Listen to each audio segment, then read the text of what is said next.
don't know what it takes.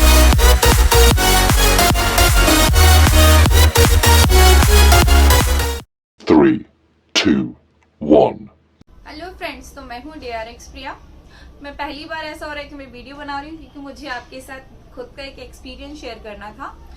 सबसे पहले thank you so much my YouTube family, आप सबको। आपकी वजह से मेरे 2.6 के कंप्लीट हो गए सब्सक्राइबर यूट्यूब पर और मेरा चैनल भी मोनेटाइज हो गया है और आप लोगों की कृपा रही तो धीरे धीरे सब अच्छा चलेगा। और हमारे राम जी भी आ गए अब तो अयोध्या में। सॉरी, मैं वीडियो नहीं बना पाई क्योंकि मेरी लेसिक सर्जरी हुई है, 19 तारीख हुई है, तो मैंने लेसिक्स करवाया। अब मैं आपके संग स्टार्ट करती हूँ कि मैंने जब भी लेसिक करवाने का सोच रही थी, मैंने बहुत सारी वीडियोस देखी थी। वो नॉर्मली डॉक्टर्स की थी, जो डॉक्टर हमें बताते थे कि लेसिक्स में प्रोसेस क्या होती है, क्या क्या प्रिकॉशन लेना चाहिए, क्या करना चाहिए क्या। बट मुझे एक आधी वीडियो ऐसी मिली जिसमें किसी ने अपना एक्सपीरियंस शेयर किया होगा, स्पेशली पेशेंट ने जिसका खुद का लेसिक हुआ है, कि उसके बाद उसको कैसा दिखता है। लोगों के मन में बहुत सारे सवाल होते हैं, हर चीज का सवाल तो हर सवाल का जवाब तो हमें खैर मिल नहीं सकता। बट मैंने कोशिश की है मेरे साइड से कि मैं सबको बता सकूं कि मेरा एक्सपीरियंस कैसा रहा है और मुझे कैसा क्या फील हुआ है। सबसे पहले मैं तो बता दूं कि मैं 7 साल की थी जब से मैं चश्मा लगाती हूँ और मेरा चश्मा आप लोग देख सकते हो, इसका पावर था -6 जब जाके मैंने लेसिक करवाया। इतना मोटा चश्मा था, कुछ दिखता ही नहीं था बिना चश्मे के। तो अगर कोई पूछ ले इतने दूर से भी तो क्या है, तब भी नहीं दिखता था। मैंने सोचा नहीं, अब तो मैं लेसिक करवा रही हूँ जाकर। कुछ नहीं है, कोई इतना टफ सर्जरी नहीं है। बस हाँ है, हमारे भोपाल में थोड़ा इसका कॉस्ट हाई है। बाकी अगर आप इंदौर वगैरह जाएंगे तो ठीक है, इतना लगेगा नहीं। मगर मैंने प्रेफर किया भोपाल, क्योंकि लेसिक सर्जरी करवाने के बाद भी आपको 10-15 दिन तो हॉस्पिटल जाना ही रहेगा। मीन्स स्टार्टिंग के 3 डेज तो आपको हॉस्पिटल जाना ही रहेगा, कंपलसरी है। फिर उसके बाद आप 10 दिन बाद जाओ या जब भी आपके डॉक्टर बुलाएं। तो बार बार अगर कोई बाहर से करवाता है तो मुझे तो नहीं लगता कि उसके लिए इतना इजी होगा। जो लोकल है उनके लिए बहुत बेस्ट है। तो मैं स्टार्ट करती हूँ। मेरे लिए तो सब कुछ ऐसा था कि मैंने पहले स्टार्ट किया था, एक बार मैं दिखा के आ चुकी थी, बट मुझे बहुत टेंशन हो रही थी तो फिर मैंने उस टाइम ड्रॉप आउट कर दिया। बट फिर मैंने दूसरी टाइम सोचा कि नहीं, अब तो लेसिक करवा ही लेते हैं। बहुत टाइम हो गया था मुझे चश्मा लगा के, ठीक है। तो इसमें लेसिक्स में 3 टाइप के लेसिक्स होते हैं हमारे भोपाल में, तो मेन 3 यही है।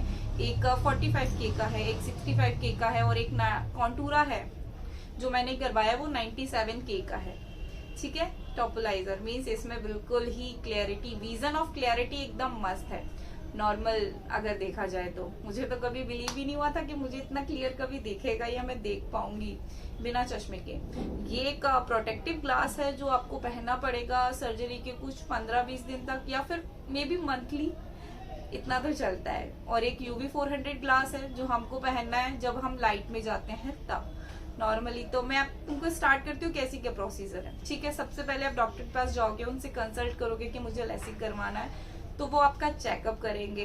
इसमें बहुत सारे चेकअप होते हैं। नॉर्मली आपको नॉर्मल जो चेकअप होते हैं वो हो गए। उसके बाद एक आपका एक ड्राई आई टेस्ट होगा, वो भी नॉर्मल है, एक पेपर टाइप का रहता है, वो आपकी आईज में लगाया जाएगा। उससे ड्राई आईज आपकी कितनी है वो पता किया जाएगा। फिर उसके बाद आएगा आपका एक पेंटा कैम करके, जिसका चार्जेस भोपाल में 1600 रुपए है, वो करवाएंगे। फिर उस पर देखा जाएगा। फिर उसके बाद आएगी डॉक्टर की बारी, वो फिर आपका रेटिना चेक करेंगे कि आपका रेटिना कितना बेस्ट है, मतलब सर्जरी के लिए कितना अच्छा है।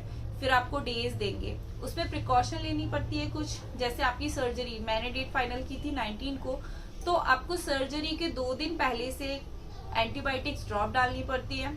और उसके अगर आप लेंस लगाते तो आपको 1 हफ्ते पहले से लेंस और काजल जो आई मेकअप करते हैं वो सब छोड़ना रहता है, ठीक है। फिर उसके बाद क्या होता है, हमारी सर्जरी होती है। तो सर्जरी इतना कुछ भी पता नहीं चलता है, बहुत इजी सर्जरी है, 10-15 मिनट में तो हो ही जाती है। मुझे भी इतना ही टाइम लगा था, दवाई दे के बढ़िया वो लोग बढ़िया सर्जरी करते हैं ना, पता भी नहीं चलता, इतनी जल्दी हो जाती है। मुझे तो बिलीव ही नहीं होता कि मेरी इतनी जल्दी सर्जरी हो भी गई। फिर बाहर आए, फिर उसके बाद नॉर्मल प्रोसीजर चलती है, आपको ड्रॉप्स वगैरह डालनी रहती है।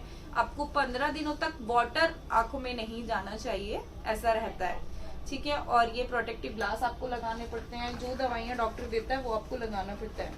और एक ये वाला ग्लास जो होता है नॉर्मली यूवी वाला, ये आपको यूवी में लगाना रहता है। मस्त लग रहा है ना। लगा के दिखाती हूँ, मुझे तो बहुत प्यारा लगता है। ये वाला भी एक नंबर है। और ये आपको नॉर्मल लाइट के लिए, जो भी हवा वगैरह ना जाए आपकी आंखों में, उस चीज के लिए रहता है। मतलब बहुत अच्छी सर्जरी है। को कुछ नहीं करना है, बस आपको केयर करनी है आपकी आंखों की। आपकी आंखों में वाटर नहीं जाना चाहिए, आपको मेकअप नहीं करना है 1 महीने तक। बहुत इजी है, ठीक है। हाँ, तो इसमें क्या रहता है, ड्रॉप डालने का भी एक प्रोसीजर रहता है। कुछ लोगों का क्या, ड्रॉप डालने के बाद उनको सर्दी खांसी हो जाती है, जैसे कि मुझे हुई। ये एक तरीके का साइड इफेक्ट है। तो हमको कुछ नहीं करना है। नॉर्मल हम ड्रॉप कैसे डालते हैं, आपको हैंड वॉश करना है प्रॉपर साबुन से, ठीक है। हैंड वॉश करने के बाद आपको नॉर्मल क्या करना है, आपको यहाँ पे ऐसे करना है और फिर ड्रॉप डालना है और फिर बंद कर लेना है, ठीक है। अगर आपको सर्दी खांसी की शिकायत आती है कि नहीं, आपको ठंडा ठंडा रह रहा है, या फिर आप जब तक ड्रॉप डाल रहे हैं तब तक आपको सेंसिटिविटी है, तो आपको यहाँ पे ये जो पॉइंट होते हैं ना, ये आपको बंद करने हैं, फिर आपको ड्रॉप डालना है। ये आपको प्रिकॉशन लेनी है बस। स्टार्टिंग के जो 10 डेज है, आपको क्या करना है, कॉटन को पानी में डाल के बॉईल करना है। ये क्लीनिंग प्रोसेस में बता रही हूँ, नॉर्मल जो करना चाहिए आपको। अपन क्या घर पे आते हैं, अपन को लगता है नहीं कुछ नहीं, ऐसा नहीं, बट ऐसा नहीं है, हमको थोड़ा प्रिकॉशन लेना पड़ेगा। तो आपको कॉटन को बॉईल करना है 10 मिनट्स के लिए पानी में डाल के। फिर उसको जब नॉर्मल थोड़ा पानी हो जाए तो साबुन से हाथ धो के आए, जो भी आपकी आईज क्लीन कर रहा है। फिर वो रोई को, कॉटन को पूरा स्क्वीज करना है, उसमें पानी नहीं रहना चाहिए, वो बिल्कुल हल्के हाथों से आपकी आईज को उसको क्लीन करना है, ठीक है। फिर जब आपका डॉक्टर कहेगा तब आपको वॉश करना है साबुन से, फेस जो धोना है। बट 15 दिन तक तो डॉक्टर मना करते हैं। मेरा ये 12th डे है सर्जरी का। इतना कोई टफ नहीं है, बहुत इजी है। और हमको कभी कभी कुछ ड्रॉप से सेंसिटिविटी हो सकती है या कुछ रिएक्शन हो सकती है, तो वो नॉर्मल है, तो कुछ नहीं है। आप जाओगे डॉक्टर पास, वो आपकी ड्रॉप चेंज कर देंगे बस।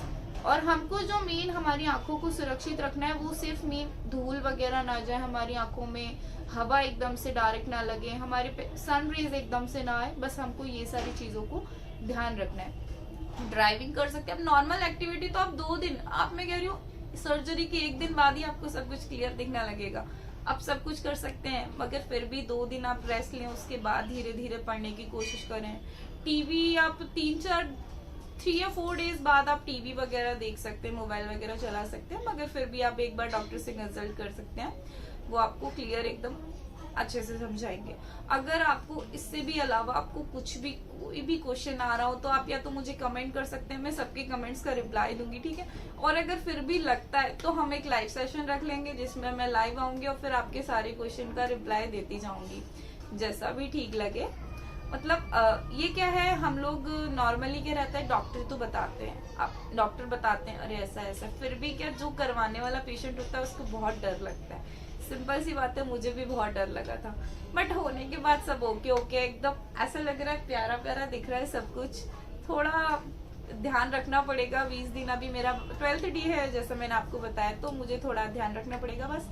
मुझे लगता है सिर्फ 1 महीने तक, अब तो डॉक्टर ने बोल दिया कि मैं गाड़ी भी चला सकती हूँ, बस हेलमेट लगा के चलाना है, पूरा आई वाई कवर करके चलाना है, बस बढ़िया सब अच्छा है। तो ठीक है फिर, थैंक यू सो मच। और मुझे लगता है ये वाली वीडियो से आपको बहुत हेल्प मिलेगी। और मेरा काम है, क्योंकि मैं मेडिकल फील्ड से जुड़ी हुई हूँ, आप सब लोगों को पता नहीं है या पता है मुझे तो नहीं पता, बट मैं DRX में फार्मासिस्ट हूँ, तो मुझे थोड़ा ज्यादा क्यूरियोसिटी रहता है इन सब चीजों के बारे में जानना, या फिर अगर आप लोगों को बताना, ठीक है। Thank you so much, bye bye, Tata.